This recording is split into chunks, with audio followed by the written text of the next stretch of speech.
Apocalypse. This word is often used with science fiction movies or books these days, but not so many people know that originally, apocalypse is ancient Jewish literature genre. Thousands of years ago, the word itself did not mean any type of destruction at all. Apocalypse signifies the same as revelation in ancient Greek. Apocalypse is also linked with biblical Book of Revelation, the last book of New Testament and also the whole Bible, narrated by Christ's Apostle John. The book reveals the future of mankind and victory of Jesus Christ over the powers of Satan. Also, in Islam there's Mahdi, an immortal Imam who will arrive with Jesus Christ to save the world from evil. Apocalypse does not necessarily have to be end of the world. It could be just some kind of change of world society or environment or else. So was expected in 2012, the year when Mayan calendar had to finish. The most serious thing that happened was a gradual disappearing of light, leading into night. Sometimes there's some news like this. We'd like to tell you about one of these, with the origins in 12th century. In Ireland of 12th century, in the town of Armagh, there was an archbishop. His name was Melmedoc Ua Morgair. For the well-being of my tongue, I will call him by his name which he achieved after his christening, Malachus. From Latin it could be translated like this into following languages.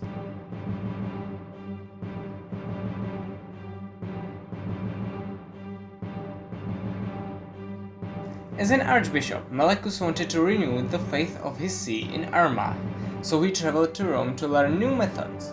He traveled with his good friend, French abbot Saint Bernard of Clairvaux. In 1139, Malachus arrived to Rome, ruled by Pope Innocent II. While visit, Malachus had supposedly a vision of every prospective pope. He said 112 short coats. Every of these codes has to fit to every man who will take over the rule of Holy See. Every of these mottos should be an information about life, origin, name or acts of each pope. First prophecy talked about Celestine II, the man who became pope 5 years after the prophecy was said. Malachus said just from a castle of a Tiber river, which means that Celestine was born in a small town near Tiber. Celestine stayed in Rome just for 1 year, until he died. After him, Lucius II became a head of Catholic Church. In the prophecy, there's said enemy forced out.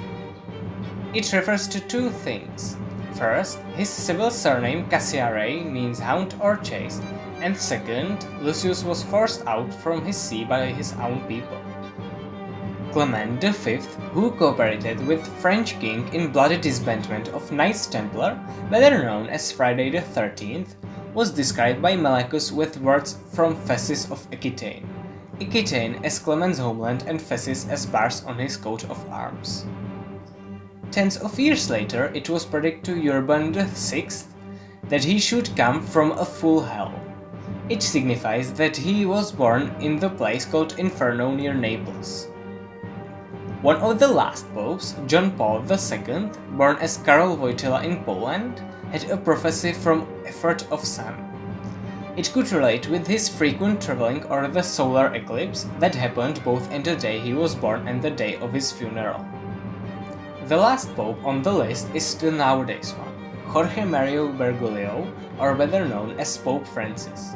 Malachus named him Peter the Roman, or Petrus Romanus in Latin. The full prophecy is: during the extreme persecution of the Holy See, there will sit Peter the Roman. He will pasture his sheep in many tribulations. After their ending, the city of 7 hills will be destroyed and the dreaded judge will judge his people. Finish. Important question is, why was Pope Francis named Peter? The most possible explanation deals with Francis of Assisi, the founder of Order of Friars Minor and some other Catholic orders, who had a father named Peter. Peter was also Francis' civil name. Could a medieval monk have a vision of situations and even the apocalypse, which would happen hundreds of years after his death? Has he really been right, or was rightness of his prophecy just because people see what they wanna see? There were even doubts whether Malekus really wrote it. The prophecy was first published in the end of 16th century, hundreds of years after Malekus died, and Bernard of Clairvaux, biographer of Malekus, did never mention a word about it. So one of the opinions are that the whole prophecy is just fake of 16th century, or it has another author who wished to stay in anonymity. Thanks for watching.